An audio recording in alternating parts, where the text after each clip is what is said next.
احتفالية صادمة لاعب برشلونة السابق عثمان ديمبلي عندما سجل الهدف في فريقه السابق برشلونة. هو طبعا يتواجد الآن مع باريس سان جيرمان عندما انتقل إليهم في صدمة.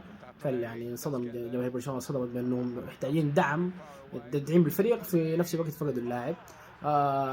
طبعا في مباراة باريس سان جيرمان وبرشلونة سجل عثمان ديمبلي الهدف، وعثمان ديمبلي احتفل بالهدف. يعني عثمان ديمبلي احتفل بهدف. تقريبا عثمان ديمبلي حيكون هذا اول لاعب في التاريخ يسجل هدف امام فريقه السابق ويحتفل، اذا لم تخن الذاكره طبعا. اذا في لاعب ثاني وروني، يعني كلموني او علموني اذا كان في لاعب احتفل قبل كذا قدام فريقه السابق عندما سجل عليهم. فهذا يبدو ان عثمان ديمبلي علاقته مع فريق برشلونه سيئه جدا كانت، الذي الكلام الذي ادى الى احتفاليته. يعني لو كانت العلاقه جميله جدا وديه، اعتقد انه عثمان ديمبلي ما كان حيتجرأ انه يحتفل بعد ما سجل هدف امام فريقه السابق برشلونة.